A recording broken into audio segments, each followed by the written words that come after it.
오늘 우리가 읽은 말씀 통해서 전능자와의 의사소통이라는 말씀의 제목을 가지고 함께 말씀 가운데 은혜를 나누고자 합니다. 의사소통 참으로 중요합니다. 부모와 자녀와의 의사소통, 친구와 친구 사이의 의사소통 굉장히 중요합니다. 또 말을 하는 사람과 말을 하지 못하는 사람과의 의사소통, 이것도 굉장히 중요합니다. 사람과 사람 사이에 꼭 필요한 것이 의사소통입니다. 의사소통이 잘 되면 대인관계도 굉장히 잘 되고 원만합니다. 그런데 이 의사소통이 잘 되지 않으면 불편한 관계가 계속해서 유지되어지고 오해가 생기기 마련입니다. 그렇기 때문에 이 의사소통을 잘한다, 특별히 요즘은 이 의사소통에 대한 여러 가지 기법들도 많이 연구하고 또 이야기를 나누는 것 같습니다. 제가 한번 여쭤보겠습니다. 여러분들은 어떻게 의사소통을 잘하고 계십니까? 네. 주변의 분들하고 이렇게 이야기가 잘 통한다. 내 입장에서는 잘 통하는 것 같은데 상대방이 보았을 때는 그렇지 않다라고 할 수도 있고, 그죠? 나는 이렇게 잘 못하는 것 같은데 상대방은 그래도 저분은 참 의사소통 잘하는 것 같다. 이런 끊임없는 노력이 있어야 될 것 같습니다. 그게 없으면 이 의사소통이라는 것은 쉽지 아니한 것 같습니다. 특별히 세대를 뛰어넘어서 이제 의사소통한다라는 것은 쉽지 않아요. 여름성경학교를 이제 어제 그리고 그저께 이렇게 했습니다. 그리고 또 오늘 이제 우리 아이들 좀 이따 발표도 할 텐데 제일 어려운 게 이 유치부 설교예요. 저에게 왜 그러냐 하면 의사소통이 안 돼요. 끝말부터가 잘 안 됩니다. 그 아이들에게 어떻게 해야 될지 모르겠어요. 우리는 보통 기도할 때에 하소서, 주시옵소서 그러잖아요. 그죠? 그런데 그 끝말이 달라요, 아이들한테. 근데 그 말하기가 굉장히 어색해요. 주세요, 이런 이야기들. 근데 아이들은 그렇게 말하거든요. 의사소통이 진짜 어려운 것 같습니다. 그리고 또 어르신들하고 이야기할 때도 마찬가지예요. 이 의사소통을 참 잘하면 좋겠는데 쉽지 않다라는 겁니다. 그런데 사람 사이의 관계의 의사소통, 그걸 제가 오늘 여러분들과 나누고자 하는 것은 아닙니다. 사람 사이의 의사소통과 함께 굉장히 중요한 의사소통이 있는데 하나님과의 의사소통이 우리 인생 가운데는 꼭 필요하고 아주 중요합니다. 근데 제가 오늘 여러분들과 나누고 싶은 이야기를 하나님과의 의사소통이라고 표현하지 않고 뭐라고 표현하였습니까? 전능자와의 의사소통이라고 그렇게 표현하였습니다.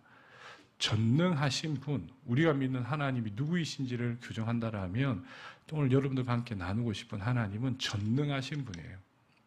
모든 것들을 창조하시고 이 세상을 주관하고 계시며 오늘 우리의 삶과 내일의 삶 가운데 함께 하시며 우리 죽음 이후의 삶 가운데 모든 것들을 책임져 주시는 분, 그분이 하나님이시며 전능하신 분이시다라는 겁니다. 우리는 다 알 수 없습니다. 그러나 그분은 우리를 너무나도 정확하게 알고 계시고 우리 인생 가운데 꼭 필요한 것을 파악하셔서 우리에게 적시적소에 공급해 주시는 분, 때로는 우리에게 하나님 왜 이런 일들이 일어납니까? 라고 고백하며 안타까워하지만 하나님은 그 일들조차도 무엇인가 우리 인생 가운데 하나님 말씀하실 것이 있다라고 이야기하시면서 우리에게 찾아오시는 하나님. 우리는 앞을 전혀 볼 수 없지만 그분은 미래의 희망과 꿈을 보게 하셔서 새로운 소망을 갖게 하시는 분, 그분을 우리는 뭐라고 하냐 하면 전능하신 분이다라는 겁니다. 이전에도 계셨고 지금도 계시고 영원한 미래까지 함께 하시는 분, 그분은 바로 전능하신 분이다라는 겁니다. 그 전능하신 하나님과 의사소통하는 것은 아주 중요한 것이다. 인간에게 있어서 굉장히 중요한 것이다 라고 말씀드릴 수가 있겠습니다. 이렇게 한번 생각해 보십시다. 의사소통하는 방법이 옛날과 지금은 많이 달라졌습니다. 그죠? 우리 업무할 때도 그렇고 다른 사람들과 의사소통할 때도 그렇고 지금은 SNS를 많이 사용하잖아요. 근데 옛날엔 그런 것들이 없었잖아요. 그런데 하나님과의 의사소통, 전능자와의 의사소통은 2000년 전부터 지금까지, 아니 그 이전부터 지금까지 변하지 않아요. 전능자와의 의사소통은 이거다라고 말할 수 있습니다. 그게 뭡니까? 기도이죠. 전능자와의 의사소통은 다른 것이 아니에요. 뭐다? 기도하는 거예요. 기도. 간단한 이야기예요. 전능하신 분입니다. 온 천하 우주 만물, 과거와 현재와 미래를 다스리시고 책임져 주시는 분. 그분과 의사소통. 그래서 우리가 무엇을 해야 할지, 어떻게 살아야 할지를 알게 해주시고 깨닫게 해주시고 오늘 내 삶을 돌아보게 하시는 그분이 내 삶 가운데 개입하게 하는 일들, 나를 돌아보게 하고 내 삶의 치유와 회복을 이끌어 가시게 하는 분, 그분이 내 인생 가운데 개입하게 하는 놀라운 일들, 전능하신 분의 능력이 오늘 내 삶 가운데 찾아오게 하는 그 일들을 행하게 하는 일들이 뭐냐? 인간 편에서 할 수 있는 일이 뭐냐? 그 의사소통의 방법이 무엇이냐? 간단하게 말하면 그것은 바로 기도다라고 그렇게 이야기할 수 있습니다. 그래서 기도에 대해서 여러 가지 정의가 있지만 오늘 여러분들과 함께 기도에 대해서 여러 가지 이야기를 좀 나누려고 합니다. 마음속에 잡히는 단어가 있으면 좀 한번 생각해 보시고 기도를 어떻게 해야 되며 왜 해야 되는지에 주요 초점을 맞춰서 한번 이야기를 해보려고 합니다. 그래서 어떤 분이 이렇게 이야기를 하십니다. 기도는 우리 인생에 하나님께서 주신 특권이다. 그렇게 이야기합니다. 특권이에요, 특권. 기도는 의무적으로 하는 것이 아니라 우리가 할 수 있는 특권이에요. 하나님의 자녀가 된 사람들이 누릴 수 있는 특권이에요. 다시 한번 정리해 볼게요. 삶의 주관자이셔요. 죽음 이후까지 인도할 하나님이십니다. 그러면 그분과 어떻게 해서든지 이 접속을 유지해야 하는 겁니다. 태초부터 우리를 알고 계셨고 우리의 장점과 단점을 파악하고 계시며 우리의 미래를 알고 계신 하나님과 소통할 수 있다는 것은 그 전능자와 의사소통할 수 있다는 것은 이 세상의 최고의 리더, 최고의 부유한 사람, 최고의 권력자들과 의사소통하는 것보다 훨씬 더 큰 최고의 특권이다라는 겁니다. 여러분, 우리가 하나님과 전능자와 의사소통하는 이 기도를 하는 것은 엄청난 특권이에요. 여러분, 그렇게 생각하고 계십니까? 기도하고 계십니까? 한번 생각해 보시면 좋겠어요. 기도해야지 이게 아니라 내 삶 가운데 그 전능하신 분과 의사소통하는 거예요. 내 마음을 내어드리는 거예요. 이거는 우리가 할 수 있는 최고의 특권인데 이걸 하지 않으면 어떻게 우리가 살겠어요? 또 하나 더 이야기할 수 있는 게 뭐냐면 심폐소생술이다라고 하는 목사님이 있습니다. 한번 이렇게 이야기되는 겁니다. 한번 들어보십시오.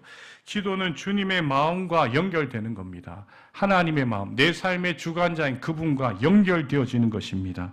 우리가 주님 앞에 받은 은혜가 있으면, 하나님이 우리에게 주신 은혜가 있으면, 하나님이 날 사랑하여 주셔서 그 아들 예수를 나의 구주로 보내주셨고 나는 그분을 믿음으로 말미암아 하나님과의 관계가 형성되었습니다. 내 아버지고 나는 주님의 자녀가 되는 그 관계, 그 은혜, 값없이 주는 선물을 내가 받게 되었습니다 라고 고백한다 그러면 그 사람은 이렇게 고백하며 하루를 시작할 겁니다. 하나님 사랑합니다. 내게 생명 주신 하나님 사랑합니다 라고 고백하며 하루를 시작할 것입니다. 그리고 하루를 살아갈 동안 하나님 내 삶의 다양한 이 일들 가운데 주님이 함께 하심을 믿습니다 라고 하루를 살아가는 사람이 될 것입니다. 하루를 마무리할 때에 이렇게 고백할 겁니다. 어렵지 않아요. 단순하게 하나님 앞에 이렇게 고백할 겁니다. 오늘 내 하루 이 자리에 편안히 쉴 수 있게 하신 하나님, 주님 감사합니다 라고 하루를 마무리하지 않겠냐라는 거예요. 근데 이게 뭐냐 하면 숨 쉬는 거예요. 여러분, 갑작스럽게 숨 쉬지 못하면 그에게 가서 응급조치를 해야 됩니다. 심폐소생술을 해야 되는 거예요. 여러분, 그리스도인들이 영적 호흡이 있지 않으면 그 사람은 멈춘 겁니다. 영적인 죽음에 있는 거예요. 하나님과의 소통이 없으면 이상하게 내 삶 가운데 여러 가지 것들이 채워지는데 숨 쉴 수 없이 답답함이 느껴질 때가 있다라는 겁니다. 그럼 그때 생각해야 되는 거예요. 하나님께서 내게 주신 이 아름다운 인생, 하나님 사랑합니다. 오늘 하루의 삶 가운데 수없이 다양한 일들 가운데 걱정하기도 하고 마음 아파하기도 하지만 이 일들 가운데 하나님 함께 계심을 믿습니다. 하루를 마무리하였을 때 그래도 주님 하루를 이렇게 지낼 수 있게 하셔서 감사합니다. 이 호흡이 일어날 때에 그건 뭐냐? 우리가 숨 쉬는 거예요. 하나님 안에서. 주님 안에서, 예수 그리스도 안에서 숨쉬는 것이다 라는 겁니다. 사랑하는 여러분, 기도는 우리의 삶의 특권임을 기억하시기를 예수님의 이름으로 축복합니다. 기도는 우리의 영적 호흡임을 우리의 삶에 고백하며 사시는 사랑하는 우리 믿음의 식구들이 되시기를 축복합니다. 지난번에도 나누었어요. 근데 이렇게 생각하지 않고 기도에 대하여서 오해하는 분들이 있습니다. 다시 한번 우리 한번 더 짚어보겠습니다. 그때도 나누었는데 여러분 한번 생각해 보십시오. 기도에 어떤 오해들이 있는가? 사람들이 이렇게 기도의 특권과 심폐소생술 같이 아주 중요한 것이 기도인데 이렇게 생각하는 분들이 계셔요. 기도 반드시 내가 원하는 것을 끌어내야 돼. 반드시 그거 받아야 돼. 라고 하는 사람들이 있습니다. 정성을 보이면 하나님께서 무엇인가 이루어질 거야. 배기를 하면 뭔가 이루어질 거야. 근데 여러분 그것 아니에요. 하나님 우리를 사랑하신다면 하나님이 내게 원하시는 것은 내가 생각하는 것 이상의 것이 되어질 수 있어요.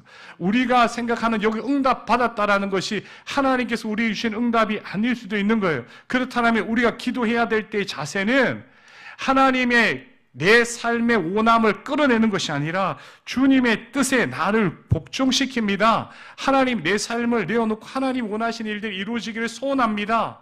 라는 마음이에요. 지난번에도 한번 나누었습니다. 어떤 분이 이렇게 이야기하는 분이 있습니다. 기도를 이렇게 생각하는 분이 계셔요. 보험성 기도라고 그렇게 이야기하는데 기도를 미리 해놓지 않으면 하나님이 응답하시지 않는다고 이렇게 생각하는 경우가 있어요. 다시 한번 생각해 보십시다. 분명히 자기 전했습니다. 같이 함께. 여러분, 보험성 기도, 그 하나의 예가 이러한 말로 이야기할 수 있습니다. 어떤 분이 이렇게 고백했다고 합니다. 우리가 수련회를 기도로 열심히 준비했는데 사고 없이 안전하게 도착하게 해달라는 기도를 빼먹었습니다. 구체적으로 기도해야 하는데 이 기도를 빠뜨렸기 때문에 타이어가 펑크 났습니다. 여러분, 이건 아니다라는 거예요. 하나님이 그런 분이십니까? 우리의 기도를 들으며 하나 빠뜨리면 그거 딱 지적해서 문제를 삼으시는 분이십니까? 아니다라는 거예요. 보험약관에 그거 들어가 있느냐 안 들어가 있느냐 이렇게 생각한다는 거예요. 보장성으로 되어 있는지 안 되어 있는지 이것에 우리의 기도를 맡긴다. 여러분, 이거는 기독교에서 이야기하는 기도가 아니라는 거예요. 세 번째, 여러분, 상황을 설명해야 한다는 겁니다. 하나님이 잘 모르시는 것 같은데 상황이 이렇게 돌아가고 있습니다. 하나님께 막 설명해요. 그것보다는 우리 이렇게 기도해야 되지 않겠습니까? 하나님, 상황을 다 아시지 않습니까? 하나님, 이 상황에서 내가 어떻게 살아야 합니까? 어떻게 가야 합니까? 주님, 주의 종에게, 주님의 자녀에게 가르쳐 주십시오. 지도해 주십시오. 하고 기도하는 것이 옳지 않습니까? 비인격적인 기도도 있어요. 일방적으로 하나님께 막 퍼부어버립니다. 그리고 난 다음에 하나님께서 무엇인가 말씀하시려고 하면 일어나서 가버리는 거예요. 내 원하는 걸 막 쏟아내요. 자기도 무슨 말 하는지도 모르면서. 인격적인 하나님 앞에 내 마음을 어떻게 내어놓아야 할지, 그 하나님 무엇을 원하시는지도 모르고 그냥 막 소리만 내는 거예요. 주문해오듯이. 이것은 바른 기도가 아니다라는 거예요. 하나님은 인격적인 분이신 줄 믿습니다. 여러분, 제가 여러분들하고 대화 나눌 때 제 이야기 막 하다가 그래 알았어 가봐. 집사님 그냥 가세요. 그 집사님 저에게 뭔가를 막 말하고 싶은데 그 이야기는 하나도 듣지 않고 전혀 그 집사님이 생각하고 있지 않은 일방적인 내 이야기 막 쏟아놓다가 여러분, 그러면 여러분들이 저를 어떻게 생각하시겠어요? 하나님이에요. 전능자와 의사소통하는 거예요. 적어도 내가 가지고 있는 최고의 지식보다 그분의 가장 낮은 지식이 저보다 훨씬 더 뛰어나는 분. 제 온 힘을 다하여 에너지를 다 동원하는 것보다 그분의 손가락이 훨씬 더 큰 힘이 있어요. 그렇다면 그 하나님께 나아가서 우리 주님께서 내게 원하시는 바가 무엇인지, 하나님이 내 삶 가운데 무엇을 바라고 계시는지, 내 삶 가운데 무엇을 지적하시는지 이걸 들을 수 있어야 되는데 듣지 못한다는 거예요. 오늘 읽은 말씀 가운데 예수님의 기도가 이런 네 가지 어떤 잘못된 모습이었느냐? 그렇지 않거든요. 예수님의 기도 우리가 이제 살펴보려고 하는데 예수님이 이렇게 기도하셨어요. 그리고 왜 그렇게 기도하셨는지에 대한 설명이 나와 있습니다. 크게 두 가지예요. 여러분, 이 이야기는 마태복음에도 나옵니다. 그런데 누가복음에는 조금 다르게 기록되어 있어요. 근데 거기에 특징이 무엇인지 우리가 한번 같이 살펴보면서 우리가 이러한 기도들을, 예수님이 가르치는 기도들을 했으면 좋겠습니다. 먼저 여러분 11장 1절 말씀을 같이 한번 읽어보면 좋겠습니다. 11장 1절 말씀 다 같이 함께 읽겠습니다. 예수께서 한 곳에서 기도하시고 마치심에 제자 중 하나가 여짜오되 주여, 요한이 자기 제자들에게 기도를 가르치신 것과 같이 우리에게도 기도를 가르쳐 주시옵소서. 제가 지금 여러분들과 함께 나누고 싶은 11장 1절 말씀의 핵심은 뭐냐 하면 가장 앞에 나와 있어요. 우리 다시 한번 앞부분 제가 그만할 때까지 한번 읽어보시겠습니까? 시작. 예수께서 한 곳에서 기도하시고 마치심에 됐습니다. 예수님께서 뭐 했다는 거예요? 한 곳에서 뭐 했다? 기도하시고 마치셨다는 거예요. 여러분, 예수님이 기도하셨어요. 예수님이 먼저 기도했습니다. 예수님이 먼저 기도하신 거예요. 이 누가복음 11장까지 말씀 가운데 예수님께서 기도하셨다라는 것이 뭐 3장, 9장 뭐 이렇게 해가지고 한 5번 정도 나옵니다. 누가복음에 이 누가라는 분이 쓸 때 어떤 부분을 초점 맞췄냐면 예수님이 계속해서 기도하셨다라는 거예요. 특별히 여러분 누가가 이렇게 살펴보았을 때 예수님의 기도 가운데 예수님 세례 받으실 때에도 예수님 기도하셨다라는 거예요. 예수님이 변화산에서 변형되었을 때 그때도 예수님이 기도하셨다고 이야기해요. 다른 복음서에서는 예수님이 기도했다는 이야기는 안 되어 있어요. 그런데 누가복음에서만 특별히 예수님께서 기도하셨다라고 이야기해요. 세례 받으실 때에도 변형되었을 때도. 여기에서 핵심적인 메시지가 뭐냐 하면 예수님께서 직접 기도하셨다라는 거예요. 예수님께서 이 땅 가운데 계실 때 하나님의 능력을 가지고 하나님의 아들로 이 땅 가운데 오셨어요. 모든 것을 할 수 있는 전능자이십니다. 그럼에도 불구하고 그분이 했던 것은 뭐냐? 전능자 하나님과의 의사소통을 계속해서 하셨다라는 거예요. 이 땅 가운데, 이 세상 가운데 예수님이 그의 인생을 사시면서 그의 능력이 있고 없음에 따라가 아니라 늘 했던 것이 있다라는 거예요. 그의 삶 가운데 많은 사람들이 예수님을 쫓아왔을 때도 그랬고, 예수님을 떠나갔을 때도 그랬고, 예수님이 병을 고쳤을 때도 그랬고, 무기력하게 십자가에 돌아가실 때도 그랬고, 모든 상황 가운데서 했던 것은 뭐냐? 전능자와의 의사소통이 있었다라는 거예요. 누가 했냐? 예수님이 직접 기도하셨다라는 이야기예요. 기도를 직접 하시고 하나님이 어떤 분이신지를 알려주시고 그리고 그 이유를 예수님의 제자들에게 설명해 주셨어요. 그게 오늘 읽은 말씀의 내용이에요. 그래서 우리가 주기도문은 잘 알고 그 다음에 구하라, 찾으라, 두드리라 이 말씀은 잘 아는데 이게 어디서부터 나온지를 잘 몰라요. 이것은 예수님께서 구하고 찾고 두드리신 그 모습 가운데 나온 겁니다. 예수님의 제자들이 구하고 찾고 두드린 모습 가운데 나오는 거예요. 근데 그 이유가 있다라는 겁니다. 그것은 뭐냐? 전능자와의 의사소통이 다른 무엇보다도 중요하다라는 이야기를 하고 있는 겁니다. 자, 오늘 읽은 말씀 가운데 예수님이 가르쳐 주신 기도의 방법을 우리 같이 한번 먼저 살펴보도록 합니다. 2절부터 4절까지 말씀 다 아시지만 같이 한번 읽어보도록 합니다. 2절부터 4절까지 다 같이 함께 읽겠습니다.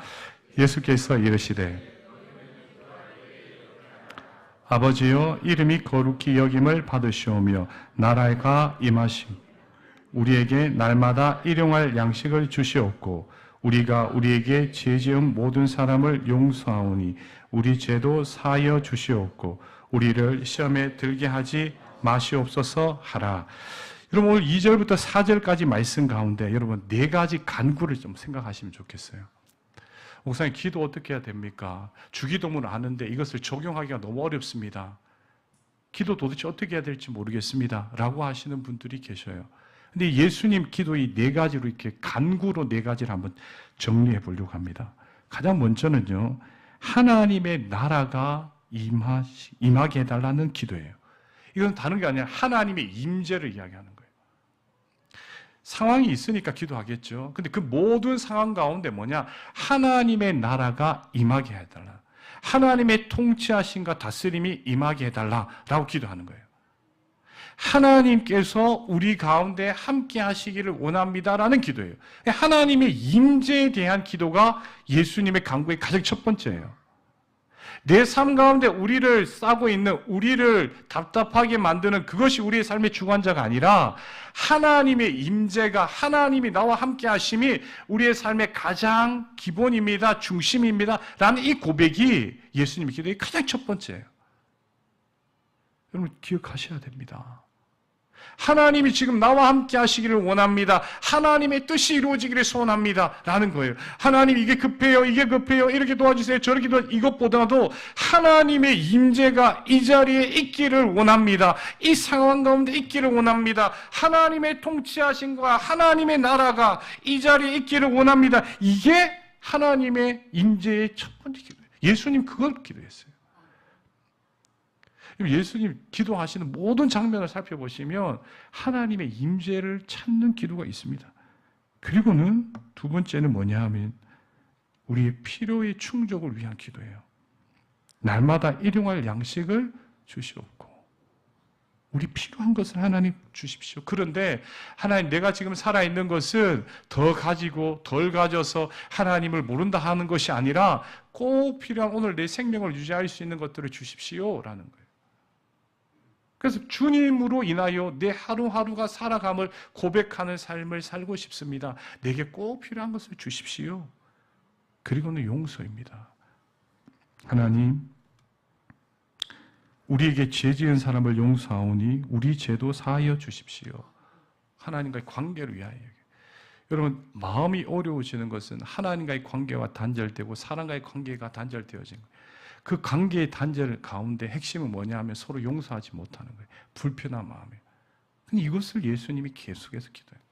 마지막 하나가 죄에서 우리를 건져달라. 유혹에서 우리를 건져달라. 죄가 아니라 시험에 들게 하지 마시옵소서라고 기도하는 거예요.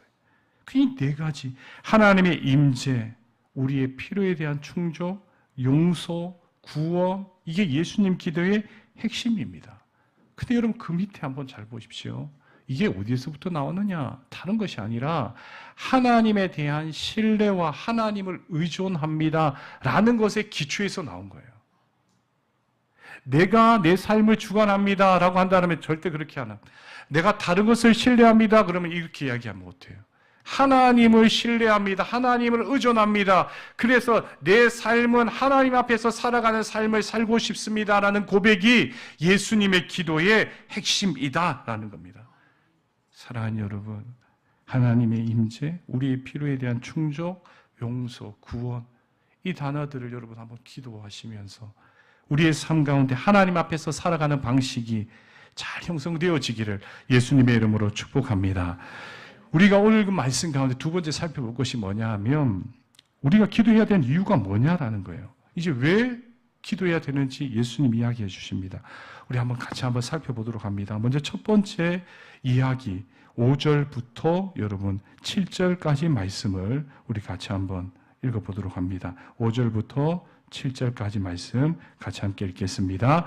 또 이르시되 너희 중에 누가 벗이 있는데 밤중에 그에게 가서 말하기를 벗이여 떡 세 덩이를 내게 구워 달라.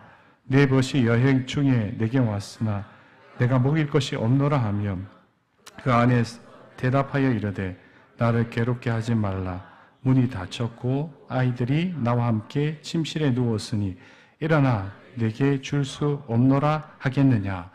여러분, 어떤 친구가 지금 문 두드린 거예요. 관계가 있는 사람이에요. 그런데 그 친구에게 손님이 찾아왔으니 떡 세 덩어리 빌려달라 말했어요. 자, 그럼 어떻게 할까요? 밤이 늦었어요. 빌려줄 수 없다라고 이야기합니다. 근데 또 간청하는 거예요. 친구한테 계속 간청하는 거예요. 그랬더니 이 간청함으로 인해서 줄 수밖에 없지 않겠느냐라는 거예요. 오늘 읽은 말씀 가운데 5절부터 7절 그리고 8절까지의 내용 가운데 핵심을 여러분 이렇게 잡으셔야 됩니다. 무조건 간구만 한다 이것이 중요한 것이 아니라 벗됨, 친구와의 그 관계 가운데 요청을 하는 거예요. 내 친구예요. 그런데 한번 이야기하고 에이 그래 안 되니까 가지. 이게 아니다라는 거예요. 친구야 그러나 한 번만 좀 도와줘라.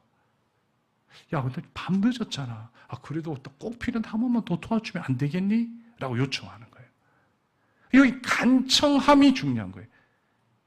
계속해서 요구하는 것이 중요한 이야기예요. 오늘 그 말씀 가운데 뒷부분 한번 보시겠습니까? 여러분 오늘 그 말씀 보면 10절, 11절 말씀 한번 보십시오. 11절, 12절, 13절 말씀 같이 한번 우리 읽어보도록 합니다. 11, 12, 13절 다 같이 함께 읽겠습니다. 너희 중에 아버지 된 자라서 누가 아들이 생선을 달라 하는데 생선 대신에 뱀을 주며 알을 달라 하는데 정갈을 주겠느냐. 너희가 악할지라도 좋은 것을 자식에게 줄 알거든. 하물며 너희 하늘 아버지께서 구하는 자에게 성령을 주시지 않겠느냐 하시니라. 지금 여러분 아들에게 정갈 줄 사람 있습니까? 알을 달라는데 정갈 주지 않는다라는 거예요. 아무리 악할지라도 좋은 것을 자식에게 준다라는 겁니다. 무슨 말이냐? 부모님에게 무언가를 요청하였을 때 그 자녀에게 주는 것은 좋은 것을 주는 것이지 악한 것, 잘못된 것 절대 주지 않는다라는 겁니다. 여러분 이 두 가지를 생각해 보면 이런 겁니다. 벗됨, 그런데 지속적인 간청. 이게 기도의 하나의 모습이에요. 또 하나, 분명히 내가 간청하였을 때 지속적으로 요구할 때에 나와 아버지와의 관계가 된 분은 좋은 것을 주지 나쁜 것을 주지 않는다라는 거예요. 왜 기도해야 되느냐라는 겁니다. 어떻게 기도해야 되느냐 하였을 때 우리 앞에서 살펴보았습니다. 왜 우리가 이렇게 기도해야 되느냐라는 것은 하나님과 우리 사이의 관계가 형성되어 있기 때문에 그런 거예요. 그런데 그 관계 가운데서 하나님께서 내게 주신 그 관계를 바탕으로 해서 끊임없이 끈질기게 요청할 때에 하나님 우리의 인생 가운데 가장 좋은 것으로 허락해 준다라는 겁니다. 그래서 오늘 읽은 말씀이 보시면 9절과 10절 말씀이 나오는 거예요. 9절과 10절 말씀은 이 마음의 자세가 잡혀 있을 때에 되어지는 기도입니다. 우리 9절과 10절 말씀 같이 한번 읽어보도록 합니다. 다 같이 함께 읽겠습니다. 내가 또 너에게 이르노니 구하라 그러면 너에게 주실 것이요 찾으라 그러면 찾아낼 것이요 문을 두드리라 그러면 너에게 열릴 것이니 구하는 이마다 받을 것이요 찾는 이가 찾아낼 것이요 두드리는 이에게 열릴 것이니라. 구하고 찾고 두드리라 그랬어요. 근데 어떻게 구하고 찾고 두드리냐는 거예요. 그냥 아무 생각 없이 구하고 찾고 두드리냐 이게 아니에요. 벗됨 그 사람에게 계속해서 간청하는 것, 그 벗이 그 계속된 간청, 끈질김 이것을 통하여 들어준다라는 거예요. 아버지께 요청한 것, 그 아버지는 내게 가장 좋은 것으로 주신다라는 겁니다. 여러분, 아버지보다 훨씬 더 우리와 관계를 맺기를 원하시는 분이 누구냐? 전능자 하나님인 줄로 믿습니다. 그분을 신뢰하는 마음으로 구하고 찾고 두드리는 거예요. 근데 이것은 여러분 한번 끝나는 것이 아니라 구하고 찾고 두드리는 것을 계속해서 하는 거예요. 그러면 하나님 반드시 우리에게 주신다라는 겁니다. 한 번으로 끝난 것이 아니라 주님 안에서 구하고 찾고 두드리는 이 모습들이 계속해서 기도로 이어질 때에 우리 가운데 나타나는 것은 다른 것이 아니라 하나님과 우리와의 관계, 하나님을 신뢰하는 마음이 계속해서 형성되어지는 거예요. 이렇게 정할 수 있습니다. 기도를 하는 것은 왜 하는 것이냐? 라고 하였을 때에 하나님과의 신뢰의 관계를 계속해서 유지할 수 있기에 기도합니다. 라고 하는 거예요. 기도를 왜 해야 됩니까? 분들에게 응답받기 위해서 하죠. 내가 필요한 것을 얻기 위해서 하죠. 근데 그것보다 훨씬 더 중요한 것이 있다는 거예요. 이 기도를 통하여 구하고 찾고 두드리는 그 모습, 이 지속적이고 끈질긴 이 일들을 통하여서 하나님과 우리 사이의 신뢰의 관계가 계속해서 유지되어진다는 거예요. 저는 우리 성도님들이 기도하는 것이 다 이루어졌으면 좋겠습니다. 그리고 하나님께서 우리에게 주시고자 하시는 것이 다 우리의 삶 가운데 구현되어지기를 소원합니다. 근데 그것보다 훨씬 더 중요한 것이 뭐냐? 우리가 기도를 통하여 하나님과의 그 신뢰 관계 안에 있는 것, 이것이 훨씬 더 중요하다라는 거예요. 여러분, 신뢰하지 못하면 기도할 수가 없어요. 하나님을 의지하지 못한다라면 절대로 기도할 수가 없다라는 겁니다. 말씀을 맺습니다. 기도를 이렇게 정리하면 좋겠어요. 전능자와의 의사소통인데, 기도는 생명의 접속입니다. 주님과의 관계 안에서 어떤 이야기로도 우리 할 수 있습니다. 주님 앞으로 나아가십시오. 주님과 접속하십시오. 기도는 쉬지 않고 이어질 호흡입니다. 끊임없이 생각하듯이 하나님과도 끊임없이 대화할 수 있습니다. 이게 기도입니다. 그러므로 기도는 삶이다라고 말할 수 있습니다. 우리 인생 가운데 다양한 여러 가지 일들을 경험하지만 그 가운데 하나님께서 우리에게 주실 아름다운 일들을 꿈꾸며 우리의 삶을 만들어가기에 기도는 삶이라 이야기할 수 있습니다. 근데 여러분, 기도의 삶을 살아가는 사람은 하나님의 능력을 얻습니다. 하나님의 능력과 접붙여져서 하늘의 일이 우리의 삶 가운데 이루어지고 우리의 이야기가 하나님의 나라에 전달되어지는 놀라운 일들이 나타납니다. 그래서 기도의 능력을 얻는 사람들은 이 시대 가운데 하나님께서 꿈꾸시는 것이 무엇인지 볼 수 있는 비전이 생깁니다. 하나님의 마음을 알게 되어지고 내 자신의 꿈이 아닌 하나님의 꿈을 이루기 위해서 이 땅 가운데 살아가는 사람이 됩니다. 말씀 정리할게요. 기도는 현실로부터 여러분 도피하는 것 절대 아닙니다. 하나님과 대면하고 두렵고 떨리는 경험이고 위로와 회복의 시간입니다. 이번 한 주 주님께 나아가 하나님께 나아가 전능자에게 나아가 그분과의 의사소통을 통하여서 하나님이 내 인생 가운데 이루실 일, 내 삶 가운데 하나님의 뜻이 이루어지는 일, 그 일들을 경험하는 주님의 사람들이 되시기를 예수님의 이름으로 축복합니다. 우리 다 같이 함께 기도하겠습니다. 주님을 신뢰합니다. 전능자 하나님과 의사소통하는 복된 이 한 주가 되기를 소원합니다. 주님 도와주시옵소서. 하나님의 임재와 내 삶에 필요한 것들의 간구와 용서와 구원의 역사를 내게 허락하여 주십시오라고 우리 다 같이 함께 주님 앞에 기도하겠습니다.